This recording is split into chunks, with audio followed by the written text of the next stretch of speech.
Every day he brought a stone to her memorial.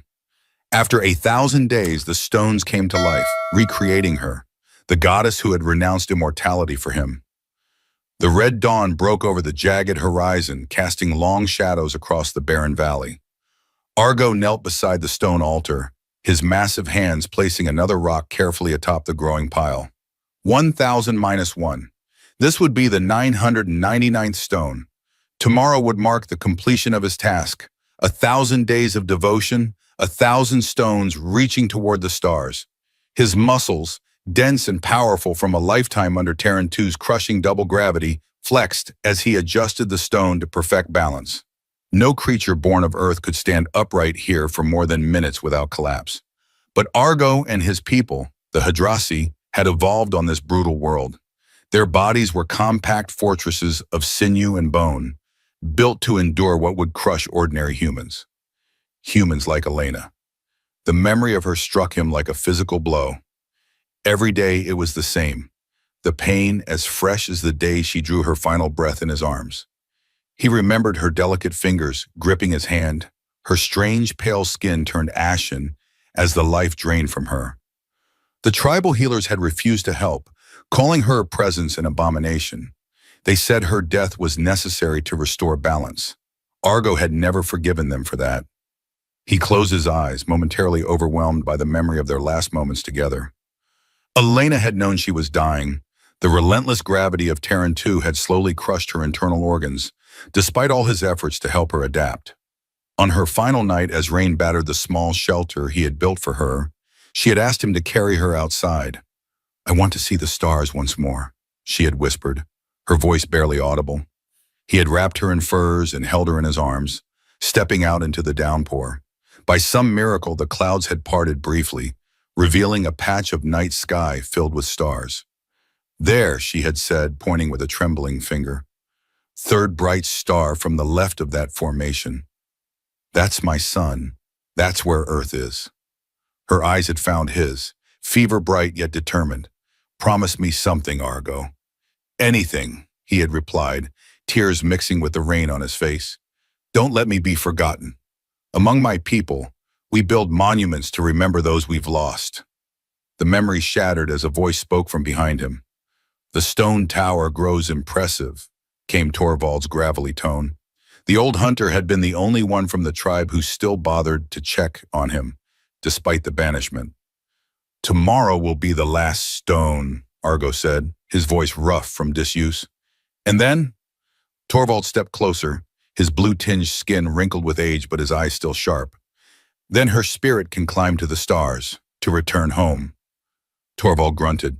"The council wonders if you will return it to us after your ritual is complete." Argo finally turned. The old hunter flinched at the sight of him. Argo knew what he must look like.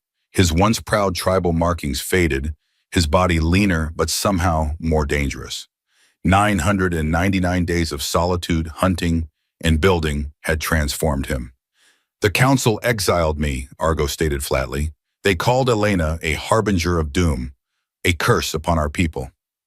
"Times are desperate," Torvald replied. "The hunting grows worse. The river beasts migrate elsewhere. The council, they have reconsidered your skills." Argo laughed, a harsh sound that echoed across the empty plain. "They want the weapons that I've learned to craft, the hunting methods she taught me." "Your people starve, Argo," Torvald said softly. "Pride is a luxury we cannot afford. My people cast me out when I needed them most." Argo turned back to his tower. "Return tomorrow if you wish to witness the completion of my vow. After that, we will speak of the future." Torvald hesitated, then nodded and departed, leaving Argo alone with his memories and his stones. Argo ran his calloused hand along the surface of the tower. Each stone had been selected with care. Not just any rock would do. They needed to be a specific shade of deep blue, with veins of silver running through them. Elena had been fascinated by them, calling them beautiful. He'd never thought of the common stones that way until seeing them through her eyes. What he never told the tribe, what he barely admitted to himself, was that these were not ordinary stones. He had found them in the nesting grounds of the Azurite flyers, those massive winged beasts that soared high above the plains. The stones were smooth and oddly warm to the touch. Elena had collected several, keeping them in her shelter. The first time he'd brought her one, her eyes had lit up with that curiosity that defined her. She'd spent hours examining it, making notes in her strange symbols, muttering words he didn't understand. Silicon-based, biothermic, crystalline resonance. When he asked what made them special, she had smiled in that way that made his heart race. "They're alive, Argo," she had said. "Not like you and me, but alive in their own way. They respond to touch, to sound, to energy patterns. They're learning." He hadn't understood then. He wasn't sure he understood now. But he trusted her knowledge, her science, as she called it. And so for 999 days, he had collected these special stones, handling them with reverence, speaking to them, telling them stories of Elena, her kindness, her intelligence, her courage in the face of a world that was literally crushing her. After she died, he'd found her notes about the stones. In her strange symbols that she'd taught him to decipher, she had written theories about their composition. He hadn't understood all of it, but he grasped enough to know she believed they were special. Their outer shells were remarkably strong, evolutionary adaptation to extreme pressure, Elena had written, yet the interior remained responsive to external stimuli. Sacred, in a way her scientific mind rarely allowed.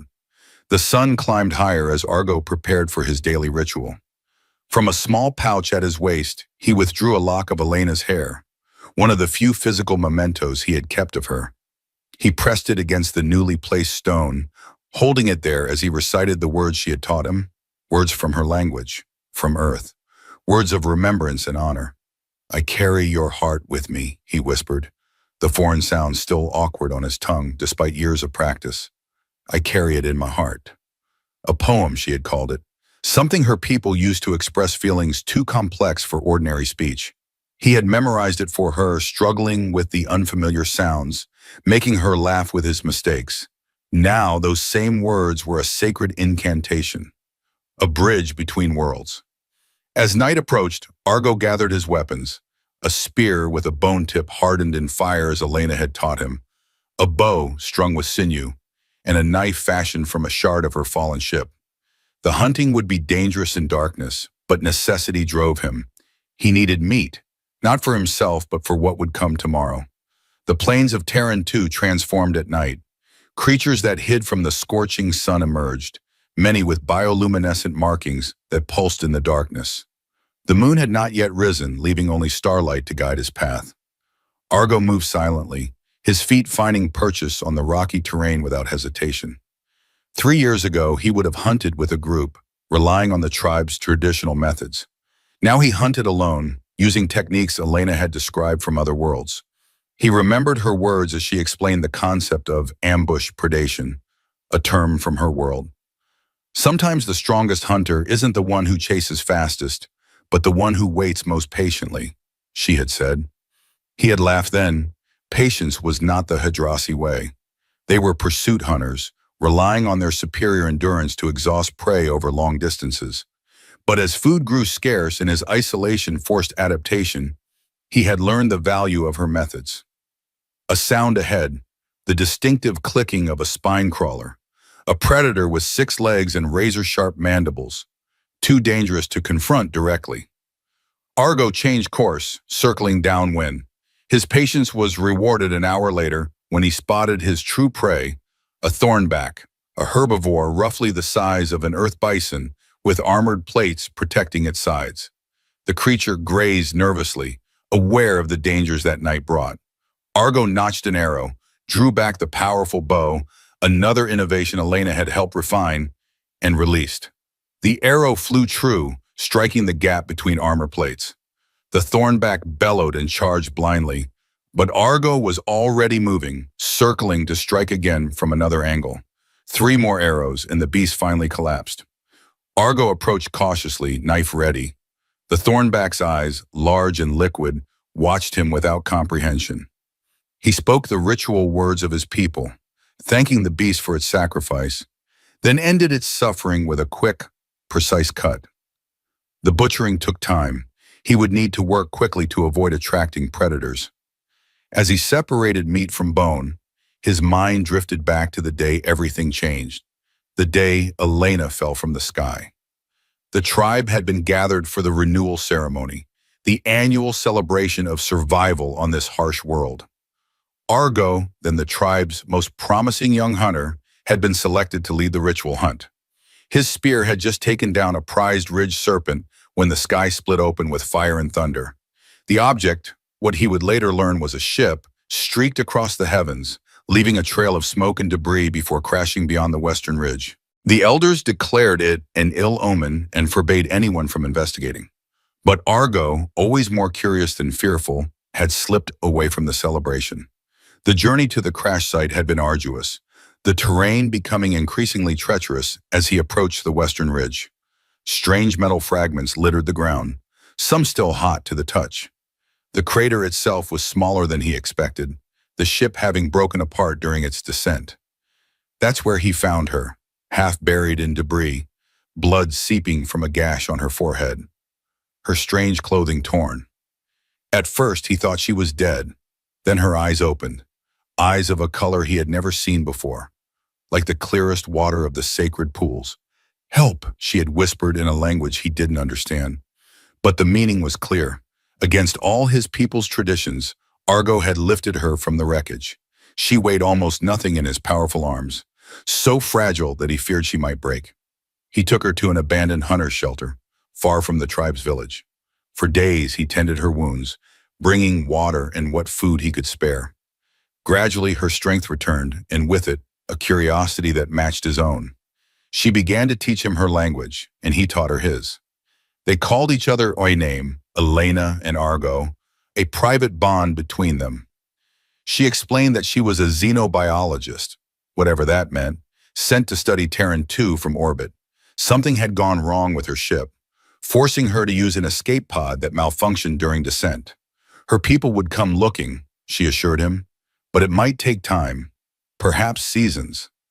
Argo had nodded, not fully understanding but committed to keeping her safe until then. He couldn't have known that her people would never arrive, that the malfunction had disabled her communication devices, that they likely believed her dead. He couldn't have known that, by saving her, he was setting in motion events that would change everything. Those first weeks with Elena had been filled with wonder. She had shown him strange devices from her ship, tools that could capture images, measure invisible properties of air and water, and generate light without fire. In return, he had taught her about the plants and animals of his world, the seasons and weather patterns, the tribal customs that governed everyday life. Their growing bond had not gone unnoticed. When Argo failed to return to the village for days, search parties were sent out. Varric, the tribe's most skilled tracker, had found them together, Elena examining a blue stone while Argo explained the hunting patterns of the Azurite flyers. Varric's reaction had been immediate and violent. He had raised his spear, calling Elena a demon, a trick of the sky to lure away the tribe's best hunter. Argo had been forced to fight his own tribesman, disarming him and demanding he listen. Reluctantly, Varric had agreed to observe Elena for one day before reporting back to the council. That day had changed everything. He witnessed Elena's gentle nature, her fascination with the world around her, her respectful curiosity about Hadrasi traditions. By evening, his suspicion had given way to cautious acceptance. "She is strange," Varric had admitted to Argo as they shared a meal outside the shelter. "But not evil, I think." With Varric's tepid support, Argo had been allowed to continue sheltering Elena, though the council demanded she remain away from the village itself. For a season, this arrangement had worked. Elena's health improved, and she began accompanying Argo on short expeditions, studying the flora and fauna of Terran 2 with boundless enthusiasm. Then came the drought. Water sources dried up, game animals migrated away, and the tribe began to suffer. Some blamed Elena, claiming her presence had angered the spirits.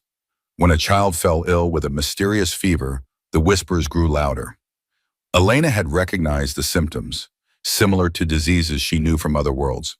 She requested permission to treat the child using medical supplies from her crash kit.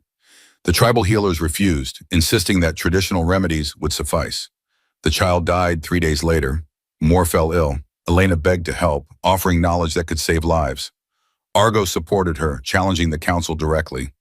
For his defiance, he was beaten and confined. By the time he escaped his imprisonment, Elena had taken matters into her own hands. She had entered the village under cover of darkness, treating the sick with medicines from her supplies. Many began to recover, but the exertion in Tarantu's crushing gravity, combined with exposure to the disease, proved too much for her Earth-adapted body. Argo found her collapsed outside the healing hut, struggling to breathe.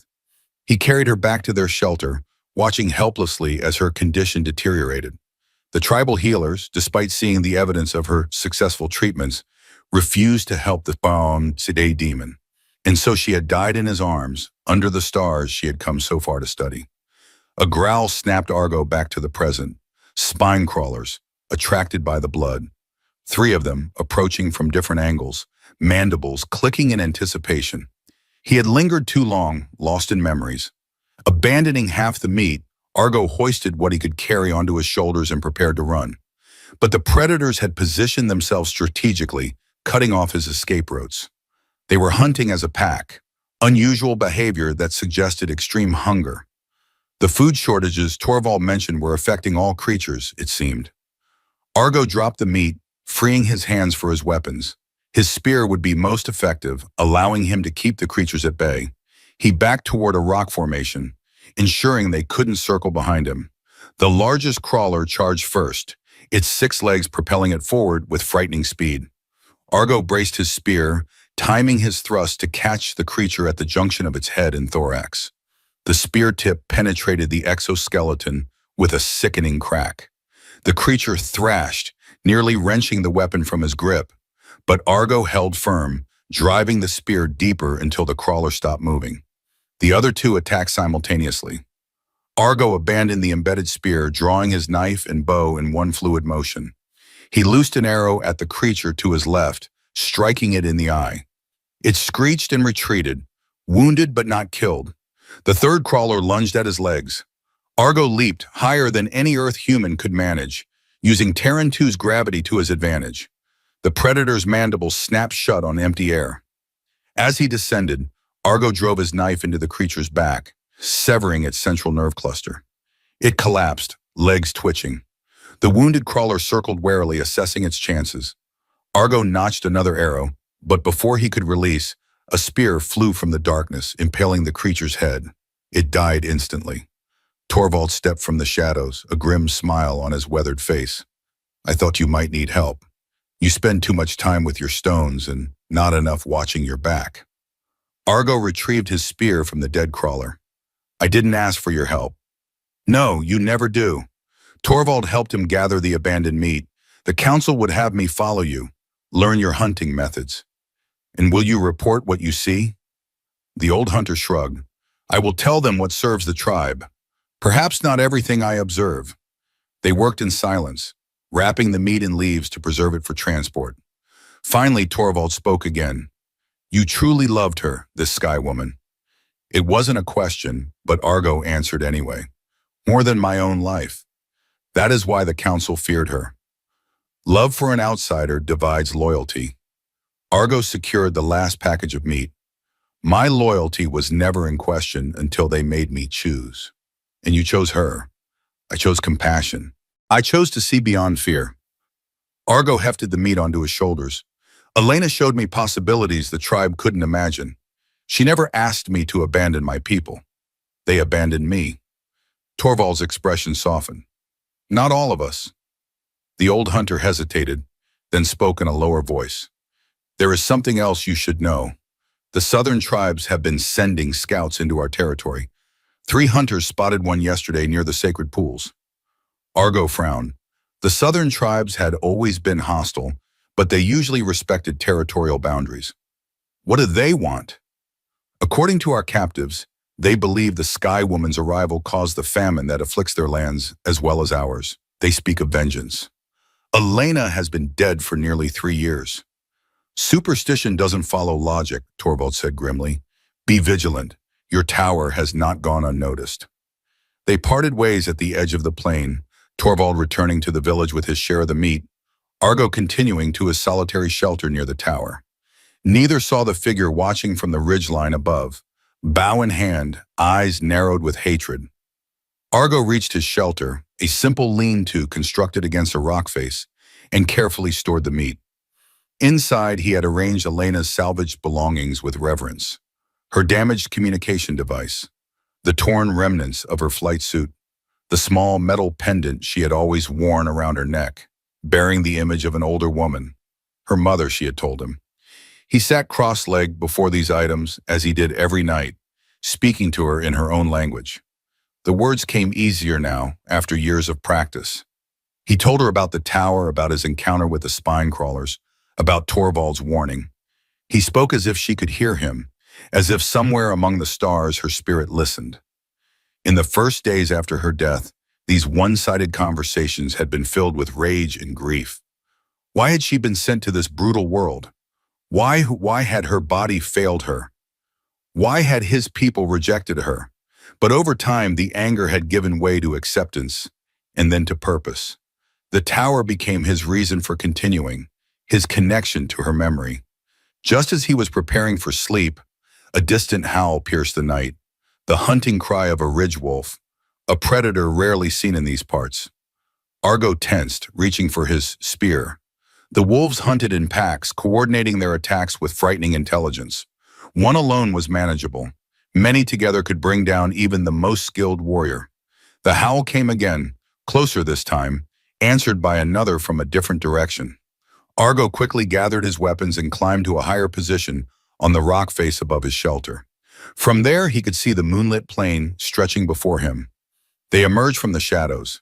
7 ridge wolves, their blue-gray fur silvered by moonlight, their eyes reflecting the stars like small moons. They moved with purpose, heading directly toward his shelter. This was no random hunting party. They were being driven. A flicker of movement on the ridge to his left confirmed his suspicion. Human figures, 3 or 4 at least, using burning branches to direct the wolves toward his position. Southern tribe scouts using the predators as weapons. Argo had seconds to decide. Flee into the darkness, abandoning his shelter and Elena's belongings, or stand and fight against impossible odds. The decision made itself. He would not leave her memory behind. Notching an arrow, he took aim at the lead wolf and fired. The beast yelped and stumbled. The arrow lodged in its shoulder. The pack hesitated, suddenly wary. Argo loosed another arrow, dropping a second wolf. The others scattered, their formation broken. The figures on the ridge shouted in frustration. One raised a bow, firing blindly toward Argo's position. The arrow clattered harmlessly against the rocks below him. Argo remained still, watching as the Southern tribe scouts tried to regroup the wolves. But the predators, having lost 2 of their pack, had lost their taste for the hunt. They melted back into the darkness, ignoring the humans' commands. The scouts conferred briefly, then retreated, disappearing over the ridge. They would be back, Argo knew. This had been a scouting mission, a test of his defenses. The real attack would come later. Dawn brought heavy clouds and the threat of rain, unusual weather for the season. Argo welcomed it as a good omen. Water brought life on Terran too, where droughts could last for months. He prepared for the day's ceremony, painting his face and chest with traditional Hadrasi symbols of journey and rebirth, mixed with patterns Elena had once drawn for him, representations of stars and distant worlds. The final stone waited where he had left it after the night's hunt, a massive blue rock with more pronounced silver veins than any of the others. It had taken weeks to find, buried deep in the Azurite flyer's nesting grounds. He had nearly died retrieving it, the parent birds attacking with razor-sharp beaks and talons. His back still bore the scars. Argo built a small fire and placed portions of the thorn-back meat upon it, an offering to the spirits, and as tradition demanded. Elena had respected his beliefs, even while explaining the science behind the stars and the nature of life. They had found common ground between their different understandings of the universe. "Your fire brings unwanted attention," said a voice from behind him. Argo turned, surprised to find Mira, daughter of the chief elder, standing at the edge of his camp. She had grown since he last saw her, the gangly adolescent now a young woman with the characteristic blue skin of their people, darkened to almost indigo, the mark of approaching adulthood. "Why are you here, Mira? Your father would punish you for speaking to an exile." She stepped closer, eyes darting nervously. The village is in turmoil. Hunters report strange creatures in the western ridge, creatures like none seen before. Some say it is because of your tower that you have disturbed the natural order. Argo continued his preparations, unsurprised by the accusation. The tribe has always blamed the unknown on convenient targets. My father plans to destroy your tower. He says it is an abomination. That got his attention. When? Today. He gathers warriors now. She hesitated. Torvald told me what you plan, the final stone, the completion of your vow. Why would he tell you this? Mira straightened, finding courage. Because I asked. Because I remember the Sky Woman and how she healed my brother when our healers could not. Because what the tribe did to you was wrong. Argo studied her, seeing Elena's influence, the questioning of tradition, the willingness to form her own judgments. Elena had spent many hours teaching the tribe's children, showing them simple experiments, explaining basic principles of her science. Most adults had disapproved, but the children had been fascinated. Mira more than most. What do you want from me, Mira? Complete your vow. I will delay them as long as I can. Before he could question her further, she was gone, disappearing into the morning mist. Argo stared after her, then looked to the tower. He would need to act quickly. The traditional ceremony demanded patience, ritual movements performed in specific sequences. But tradition would have to bend. Argo doused the fire, gathered the final stone, and began his approach to the tower. The structure rose nearly 20 feet now, a testament to his devotion. Each stone had been carefully positioned for maximum stability, with the wider, flatter stones forming the base and gradually tapering upward. A technique Elena had taught him from Earth architecture principles, designed to withstand even Terran II's crushing gravity. 999 stones, each placed with care, each representing a day of memory and promise. The rain began to fall as he circled the base, whispering prayers, some from his people's traditions, others in Elena's language, words she had taught him about her own people's ways of honoring the dead. As he completed the third circle, a strange sensation washed over him. The air seemed to thicken, and the stones of the tower began to emit a low, almost imperceptible hum. Argo paused, hand outstretched toward the structure. The sound was familiar somehow, reminiscent of the tone Elena's communication device had made when she attempted to contact her people. They're responding to you, she had once told him when he mentioned hearing the stones sing. To your voice, your touch, your electromagnetic field. He hadn't understood the term, but he understood the wonder in her eyes when she said it. Thunder rumbled across the plain as Argo began to climb. The tower had no steps or handholds. Each ascent was a test of strength and will. His powerful fingers found minute crevices between stones. His feet braced against the rough surfaces. The rain made the climb treacherous, the blue stones slick and shining. The higher he climbed, the stronger the humming became. It vibrated through his bones, resonating with something deep within him. Elena had spoken of frequencies and resonance, concepts he grasped only dimly. But now he felt as if the tower was somehow attuned to him, responding to his presence. Halfway up he heard them, voices carried on the wind. The tribe was coming, led by Rusk, the chief elder. Argo climbed faster, the massive final stone secured to his back with leather straps. The weight threatened to pull him from the tower with every movement. The humming intensified, pulsing now in a rhythm that matched his heartbeat. The stones beneath his hands grew warmer, almost hot to the touch. Was this his imagination or something more? Elena would have had a scientific explanation. Argo had only his instincts, which told him to continue to complete what he had started. Near the top, disaster struck. A stone shifted under his weight, loosened by the rain. Argo felt himself falling, one hand grasping desperately for purchase. His fingers caught the edge of a protruding stone, his body slamming against the tower. Pain shot through his shoulder, but he held on, feet scrambling for support.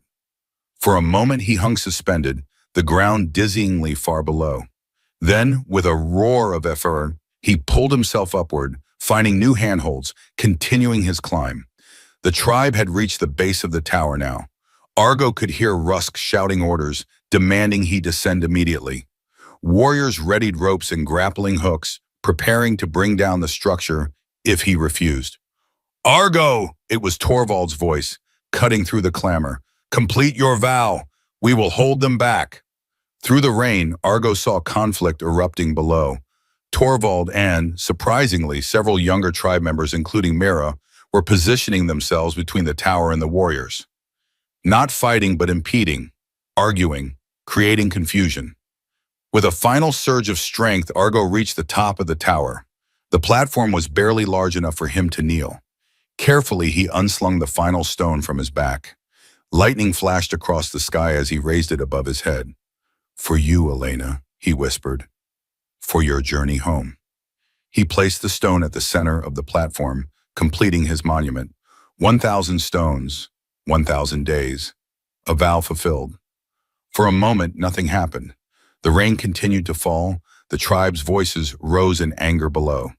Then, a tremor ran through the structure. At first, Argo thought the warriors had begun to dismantle the base. But the vibration came from within the tower itself. The stones were humming, a low, almost musical tone that gradually increased in pitch and volume. The tribe fell silent, all eyes turned upward. The humming became a resonant chord that seemed to harmonize with the thunder. And then, one by one, the stones began to glow. Starting from the base, each stone illuminated from within, the blue deepening, the silver veins shimmering like flowing mercury. The light spread upward, stone by stone, a cascading wave of radiance climbing toward the final massive rock at the summit. The tribe retreated in fear, many falling to their knees. Rusk shouted for the warriors to bring down the tower, but none moved, transfixed by the transformation. When the light reached the 1,000th stone, a pulse of energy erupted, so bright that all had to shield their eyes. The rain seemed to pause in midair, suspended by some unseen force. A high-pitched sound filled the plain, not unpleasant but alien and otherworldly, and then came the cracking. The stones, all of them, began to fracture, hairline fissures spreading across their surfaces. The tribe cried out in alarm, many fleeing, others frozen in terror. Argo watched in stunned silence as his 1,000 days of work appeared to disintegrate before his eyes. But the tower did not collapse. Instead, as the cracks widened, something moved within each stone, something alive. Eggs, Argo breathed, understanding dawning. They were eggs all along. The first creature emerged from near the base of the tower, a small, winged being with a wingspan of perhaps 2 feet. Its skin was the same deep blue as the stones, with silver patterns tracing its wings. It resembled the azurite flyers that soared high above the plains, but smaller, more delicate in form. Another emerged, then another. Soon the air was filled with them, circling and calling to one another in musical tones. The tribe watched in awe as hundreds of the creatures took flight, their wings catching the lightning flashes in dazzling displays of blue and silver. The blue devil birds, whispered one of the elders. Their eggs. You've been gathering their eggs. But Argo barely heard. His attention was fixed on the stone beneath him, the 1,000th stone, the great stone, which was undergoing its own transformation. The cracks there spread more slowly, more deliberately. The light pulsing from within was brighter, more intense. As the fissures widened, Argo was forced to descend, finding precarious footing on the now shifting structure. He reached the ground just as the tower began to collapse. Stones, empty shells now, tumbling down around him. The tribe scattered to avoid the falling debris. From the chaos, a figure emerged. A man Argo didn't recognize, with the distinctive facial tattoos of the southern tribes. He held a bow, arrow-notched, and aimed directly at Argo's heart. "Death to the destroyer," the stranger shouted.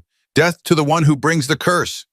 He released the arrow. Argo, weakened from his climb and the tower's collapse, couldn't move quickly enough. The arrow streaked toward him, only to be intercepted by a blur of blue and silver. One of the flying creatures had placed itself in the arrow's path, sacrificing itself to save him. The southern tribe warrior notched another arrow, but before he could release, more of the creatures descended upon him, not attacking, but surrounding, disorienting, their wings creating a barrier between him and his target. They protected Argo as if recognizing him through some inherited memory, through Elena's imprint in the eggs he had handled for 1,000 days. The warrior stumbled backward, shouting in terror, "Dex!" Another voice cut through the tumult. A Hadrasi warrior stepped forward, recognition in his eyes. "It is Dex, the thief who fled to the southern tribes." Argo remembered now. Dex had been exiled years ago for stealing from the tribal stores during a famine. He had sworn vengeance before disappearing into the wilderness. Apparently, he had found refuge with the southern tribes and now returned with their beliefs and hatreds. The rain stopped abruptly. The clouds parted, allowing the red sun to shine through. And atop the ruins of the tower, the 1,000th egg finally split open. The creature that emerged was unlike the others, much larger, with a wingspan that stretched at least 15 feet from tip to tip. Its form was not purely animal, but seemed to incorporate humanoid elements. A face with distinct features, limbs that were neither purely wing nor purely arm, and as it unfurled itself fully, raising its magnificent head to the sky, Argo felt his heart stop. The face, though blue-skinned and alien, bore an unmistakable resemblance to Elena. The great creature spread its wings and launched into the air with a powerful thrust. It circled once above the scattered tribe members, who prostrated themselves in terror. Then it descended, coming to rest directly before Argo. Up close, the resemblance was even more striking. The eyes, Elena's eyes, regarded him with intelligence and something more. Recognition. "Impossible," Argo whispered. The creature tilted its head, studying him. When it spoke, its voice was musical and strange. Yet the words were clear, the same language Elena had taught him. Evidence that it had inherited not just fragments of memory, but knowledge and skills as well. "You called me back," it said. 1,000 stones, 1,000 days, a beacon I could follow home. The tribe gasped collectively. Rusk and the other elders fell to their knees. "Elena!" Argo's voice broke on the name. The creature's expression shifted, becoming both sad and gentle. "I have her memories, fragments of what she was. The stones, the eggs, they absorb genetic material, energy patterns, consciousness. For 1,000 days you handled them, imprinted them with your devotion. And her body was returned to the earth near here, was it not?" Argo nodded mutely. He had buried Elena at the base of where the tower now stood. The eggs absorbed what remained. Not all, but enough. The creature extended a wing-like appendage toward him, almost like a hand reaching out. "I am not her, but I am not entirely separate from what she was." The smaller creatures continued to circle overhead, their movements becoming more coordinated, more purposeful. The tribe watched in terrified fascination as the flock formed intricate patterns against the sky. "They respond to me," the Elena creature explained. "I am their queen, their mother, their goddess." "A goddess?" repeated Rusk, still kneeling. "She has returned as a goddess to save us." The creature turned its gaze upon the chief elder, and its expression hardened. "I remember you. You refused to help when I was dying. You called me a curse." Rusk's face drained of color. "Great One, we did not understand." "Be silent," the creature commanded, and the chief elder's voice died in his throat. The being turned back to Argo. "They wish to worship me, to use me as they tried to use her, for their benefit alone." Argo found his voice at last. "What will you do?" Before the creature could answer, chaos erupted once more. Dex had broken free from the circling creatures and now charged toward them, a spear raised high. "Death to the sky, demons!" he screamed. Several warriors moved to intercept him, but they were too slow. The spear left his hand, hurling toward the Elena creature's unprotected back. Argo reacted without thinking. He threw himself into the spear's path, feeling the bone tip pierce his shoulder. The force knocked him backward into the creature's arms. Blood, his blood, spattered its blue skin. "Argo!" The cry was pure Elena, filled with the same anguish he had felt when she lay dying. The creature's wings curled around him protectively as warriors subdued Dex. Argo grimaced through the pain, reaching up to touch the creature's face. "I failed to save her," he said. "I would not fail again." The creature's eyes filled with an emotion too complex to name. It gently lowered Argo to the ground, then placed its hand over his wound. The skin around its palm seemed to change color slightly, secreting a substance that had a cooling, numbing effect when it touched his injured flesh. The pain receded, though the wound remained. "What you have done cannot be undone," it said softly, "but perhaps it can be transformed." Rising to its full height, the creature addressed the tribe. "Your fear has led you to cruelty. Your superstition has blinded you to truth." Its gaze swept over them, lingering on Rusk. "You cast out one who showed only compassion. You rejected knowledge that could have saved lives." Rusk prostrated himself. "Forgive us, Great One. We will make amends. We will worship you as you deserve." "I do not seek worship." The creature's voice reverberated across the plain. "I seek understanding." It turned to where Dex struggled against his captors. "This one came to kill because he was taught to fear what he does not comprehend. This cycle must end." With a gesture, the creature summoned its flying offspring. They gathered above, forming a living canopy that cast blue-tinged shadows over the assembly. "These are not weapons," it said. "They are a new species, born of this world yet changed by contact with another. As am I." It looked to Argo. "As are you." Torvald stepped forward, his old face lined with wonder. "What would you have us do, Great One?" The creature considered for a long moment. "Learn, grow, adapt." Its wings shifted in the sunlight. "Elena came to study this world, to understand its wonders. Honor her memory by doing the same." Murmurs spread through the tribe. Some nodded in acceptance. Others looked doubtful. Rusk, ever the politician, was the first to speak. "We will follow your guidance, Great One. Under your rule, our tribe will—" "I will not rule you," the creature interrupted. "That is not why I was called back." It looked to the sky where its children continued their aerial dance. "They are waiting for my first command as their queen." The flock above responded immediately. They gathered into a tighter formation, hovering, expectant. When the creature opened its eyes again, there was resolution in them. "Go," it said, the word directed upward. "You are free. Find your own path, your own destiny." The effect was immediate. The flock dispersed, spreading outward in all directions, their musical calls fading as they vanished over the horizon. The tribe watched in confusion. Rusk found his courage enough to speak. "Great One, why do you send away your servants? They could have protected us, hunted for us." "They are not servants," the creature interrupted. "They are living beings with their own purpose." It turned to Argo, helping him to his feet. "As am I." With deliberate movements, the winged being approached a jagged rock outcropping near the ruins of the tower.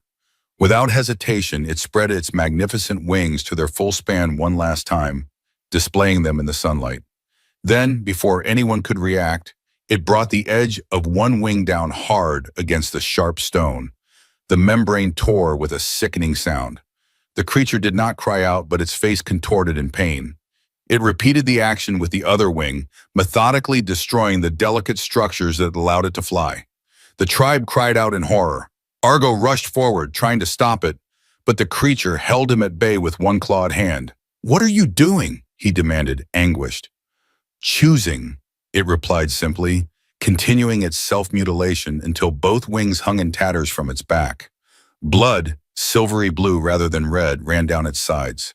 When it was done, the creature stood straighter, despite the obvious pain. It addressed the stunned tribe. "I am no goddess. I will not rule you. I will not be worshipped." Its gaze swept over them. "And I will not be feared." Rusk stepped forward, his expression calculating despite his shock. "But you could help us. Even without your wings, your knowledge—" "No." The word was final. The creature turned to Argo. "I choose this. To be mortal, to live as she might have lived, had her body been strong enough for this world." Understanding dawned on Argo's face. "You're staying. If you will have me." The creature, no, not a creature any longer, but something new, something in between, extended its hand to him. "I am not Elena. I cannot be her, but I carry what she felt for you, what she would want." Before Argo could respond, a new commotion arose from the edge of the gathering. Warriors were dragging forward a group of strangers, 5 men with the distinctive facial markings of the southern tribes. "We found them approaching from the south," reported one of the warriors. "They carry weapons." The leader of the strangers, a tall man with elaborate scarification across his blue chest, stepped forward. "We come seeking Dex. He left our village days ago, speaking of demons and vengeance." Dex struggled against his captors. "Coda, tell them! Tell them about the sickness that came after the star fell." Coda, the southern tribe leader, surveyed the scene with wary eyes. His gaze lingered on the transformed creature, then on the ruins of the tower, then on Argo. "It is true that sickness came to our village," he said carefully. "Many died. Dex convinced some that it was because of the star that fell, because of the sky woman who lived among your tribe." "And you believed him?" Argo asked. Coda shook his head. "I believed that fear and ignorance were spreading faster than any disease. I came to see the truth with my own eyes." He gestured to Dex. "This one speaks only of destruction. I would hear another perspective." The creature stepped forward, its movement awkward without the balance of its wings, but determined. The sickness was not brought by Elena, by the Sky Woman, but her knowledge might have helped prevent it. It turned to address both tribes now. She came from a world where such diseases were understood, where healing went beyond rituals and herbs. She could have taught you had you been willing to learn. "And now, Westakon, now you have a choice," said the creature. "Continue to fear what you do not understand or embrace the possibility of change." A tense silence fell over the gathering. The red sun climbed higher in the sky, its heat intensifying. Finally, Mira, who had remained quiet throughout the confrontation, stepped forward. "I choose to learn," she said simply, "as the Sky Woman would have taught us." Others from the tribe gradually joined her, first Torvald, then some of the younger members. Even a few warriors moved to stand with them. Coda and his southern tribe members exchanged glances, then the leader nodded. We too would learn. Rusk and the more conservative elders remained apart, their expressions guarded, but they made no move to interfere. The balance of power had shifted. The creature observed this division with somber eyes. Change comes slowly, but it comes. It turned back to Argo, who still stood bleeding from his encounter with Dex's spear. "The wound is deep. It needs treatment." Mira approached cautiously. "I have studied the healing herbs. I can help, if you will allow it." Argo looked at her with new respect. Elena would have approved. As Mira began to treat his wound, Argo watched the creature, the being that carried fragments of Elena within it. It moved among the tribe members now, answering questions, its manner reminiscent of how Elena had spoken of her scientific discoveries, with patience and wonder. "What will you call yourself?" Argo asked when it returned to his side. "You said you are not Elena." The creature considered this. "Names have power. They shape identity." It looked to the sky where the moon had begun to rise, pale against the red sun's dominance. "Call me Nara. It means new beginning in the language of the stars." "Nara," Argo repeated, testing the sound of it.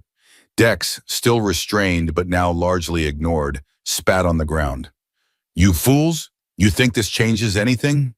This abomination will bring only death and suffering." Coda regarded his former tribesman with pity.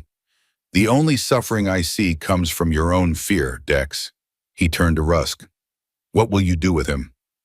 The chief elder seemed to age before their eyes, the events of the day stripping away his authority and certainty. "Once we would have executed him for attempting to kill a goddess." He looked to Nara. "But it seems we have no goddess to avenge." "No execution," Nara said firmly. "Death only breeds more fear." "Exile then," suggested Torvald, "to the far plains beyond the western ridge." Rusk nodded wearily. "So be it." As warriors led Dex away, still shouting threats and prophecies of doom, Argo turned to Nara. "And what of us? Where will we go?" Nara looked at the ruins of the tower, at the scattered tribe, at the uncertain future that lay before them. "We will build something new, not a tower to the stars, but a bridge between worlds." She took his hand, her blue fingers intertwining with his, together. The days that followed were filled with both wonder and tension. Some of the tribe returned to the village, unwilling to accept the changes that Nara represented. Others remained, helping to construct a new settlement around the ruins of the tower. The southern tribe members, Jedekta members, led by Koda, joined them in bringing their own knowledge and traditions. Argo's wound healed slowly. The spear had gone deep, damaging muscle and scraping bone. Nara tended him, using a combination of tribal medicine and what she remembered of Elena's scientific knowledge. Her hands, though clawed and alien, moved with Elena's gentle precision. One night, as they sat together beneath the stars, Nara suddenly tensed, her head tilting as if listening to a distant sound. "What is it?" Argo asked. "The children," she said, her voice tight with concern. "My children, the ones who hatched from the tower. Something is wrong." Before Argo could question her further, a scout burst into the camp, breathless with urgency. "Hunters from Rusk's village," he gasped. "They're killing the blue flyers. Dozens already dead." Nara's face contorted with pain. "I can feel them," she whispered. "Their fear, their confusion." Despite her injured wings, she insisted on going to the hunting grounds. Argo, still recovering from his own wound, would not let her go alone. Together with Koda, Torvald, and several warriors, they set out into the night. They found the massacre in a narrow canyon. Rusk's hunters had trapped a group of the blue flyers and were systematically slaughtering them with spears and arrows. The creatures, confused and unable to escape the canyon walls, circled in panic. "Stop!" Nara's voice carried such power that the hunters froze mid-action. She strode forward, her ruined wings visible beneath her cloak. "These are living beings. They have harmed no one." Rusk himself stepped from the shadows, his face hard. "They are abominations, unnatural, a threat to the balance." "The only threat to balance is fear," Nara replied. "These creatures are part of this world now. Killing them will not undo what has been done." For a tense moment, it seemed violence would erupt between the two groups. Then unexpectedly, one of Rusk's own hunters lowered his spear. "I will not kill them," he declared. "They saved my son during the tower's collapse." One shielded him from falling stones. Others began to murmur similar experiences. The creatures had not attacked during their emergence, despite the tribe's hostility. Some had even protected children and elders during the chaos. Rusk's authority wavered as more of his hunters stepped back from the slaughter. The chief elder's face twisted with frustrated rage. "You would follow this thing? This mockery of the Sky Woman?" "We would follow wisdom," said the hunter, who had first lowered his weapon. "As you once taught us to do." Defeated, Rusk ordered his remaining loyal hunters to withdraw. As they departed, he turned to Argo, his expression cold. "This is not over," he warned. "Nature finds a way to purge what does not belong." After they had gone, Nara approached the surviving flyers. They responded to her presence, circling closer, their musical calls taking on a questioning tone. She raised her hands toward them, and though she no longer had wings to match their flight, something passed between them. A communication beyond words. "Go," she told them finally, "far from here. Find your own place in this world." The creatures rose as one, spiraling upward until they were lost among the stars. Argo came to stand beside Nara, watching until the last blue flyer disappeared from sight. "You could have commanded them to stay," he observed, "to protect us." "Then I would be no different from Rusk," she replied, controlling others out of fear. As they returned to the settlement, Argo noticed how Nara's movements had become more fluid, more natural. Her body was adapting to life without wings, finding new balance. Yet sometimes he caught her looking skyward with an expression that spoke of loss. "Will you regret it?" he asked one evening as they sat watching the moon rise. "Giving up your wings, your power." Nara's gaze turned skyward. "Elena once told her about a concept from her world, freedom. She said it was the ability to choose one's own path, even when that path is difficult." She touched the scarred stumps where her wings had been. "This was my choice, my freedom." The new settlement grew rapidly. Shelters were constructed in a circle around what remained of the tower base. Mira established a healing hut, combining traditional remedies with the scientific principles Nara taught her. Young hunters from both tribes trained together, learning each other's methods. Not all embraced the changes. 3 times, warriors from Rusk's faction came in the night, seeking to destroy what they saw as an abomination. Twice they were driven away. The third time they came in greater numbers, armed with torches and spears. Argo and Coda led the defense, positioning their own warriors strategically around the settlement. But it was Nara who ended the conflict before it began. She walked alone to meet the attackers, unarmed, her mutilated wings exposed. "I could have ruled you from the sky," she told them. "I chose to walk among you instead. If you still fear me, then strike me down. But know that I am as mortal as you now, as vulnerable to your spears and arrows." The warriors hesitated, confused by her courage and her words. Their leader, a veteran hunter named Varric, stepped forward. "The council says you will bring doom upon us all," he said, "that you are not what you appear to be." "And what do you see when you look at me?" Nara asked. Varric studied her, his gaze moving from her face, still hauntingly reminiscent of Elena's, to her blue skin, to her ruined wings. "I see something I do not understand," he admitted finally. "Then stay," Nara suggested. "Learn to understand. If you still wish to kill me after that, I will not resist." To everyone's surprise, Varric ordered his warriors to lower their weapons. "3 days," he said. "We will stay 3 days. Then we decide." Those 3 days became a turning point. Varric and his warriors observed the settlement, participated in hunts, listened to Nara's teachings. They saw how the knowledge she shared, improved hunting tools, better methods of preserving food, more effective medicines, benefited all. On the 4th day, when it came time to decide, Varric and most of his warriors chose to remain. "The council will not be pleased," he told Argo. "They fear what they cannot control." "And you do not?" Varric shrugged his massive shoulders. "I fear starvation more. My children go hungry in the village. Here they eat." Word spread to other settlements.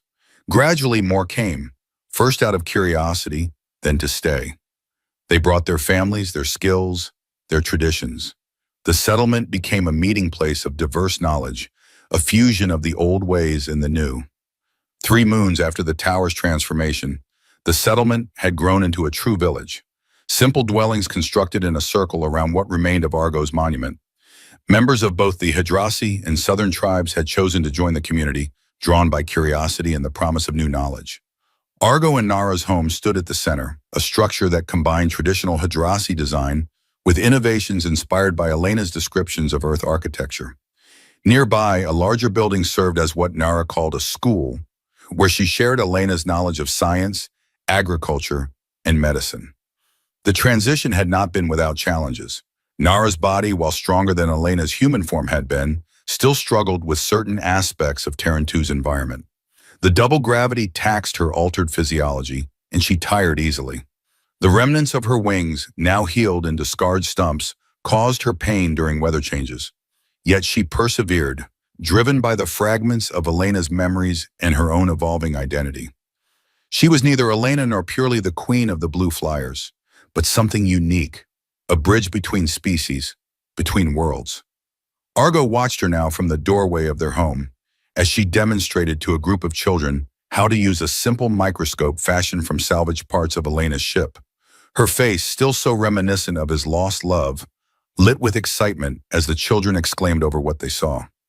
Torvald approached, carrying a spear with a new design, a combination of traditional Hadrasi craftsmanship and Elena's engineering principles. "The hunting party is ready," the old man said. "Will you join us?" Argo nodded, taking the weapon. "How fares the village?" he asked as they walked toward the gathering hunters. "Rusk sends messengers monthly seeking to persuade our people to return," Torvald replied. "Some have gone back, most choose to stay." "And the southern tribe?" "Coda reports the sickness has abated since they implemented Nara's sanitation methods." The old hunter chuckled. He credits the sky wisdom rather than any goddess. "As it should be," Argo said. They joined the hunting party, a mix of Hadrasi and Southerners, men and women both. Another change inspired by Nara's teaching. Elena had told stories of Earth cultures where gender did not dictate roles, where skills and inclination mattered more than tradition. As they prepared to depart, Nara approached. She wore a cloak that concealed her wing stumps, not from shame but for practical comfort. Around her neck hung Elena's pendant, the one bearing her mother's image. Be safe, she said, touching Argo's face with a gentle hand. Always, he promised. She smiled. Elena's a smile, yet not, and pressed something into his hand. A small blue stone with silver veins. Not an egg this time, just a common rock from the plains. What's this for? Argo asked. A reminder, Nara said, that sometimes what seems like an ending is merely a transformation. Argo tucked the stone into his pouch, then kissed her, still marveling at how right it felt despite the differences. She was not Elena, yet she carried Elena's essence. Different, yet familiar. Lien, yet more connected to him than anyone of his own kind had ever been. 1,000 stones, 1,000 days, a vow fulfilled in a way he could never have imagined. As he set out with the hunting party, Argo glanced back one last time. Nara stood framed in the red sunlight, her blue skin glowing, her hand raised in farewell. The moon hung visible in the daylight sky behind her, a pale companion to the dominant sun. I don't want to be their queen, Nara had said on that first day, echoing words from a dream, from a memory not entirely her own. I want to be your Nara. And she was. Not a goddess to be worshipped or feared, but a companion to walk beside him. Together they would build something neither of their worlds had seen before.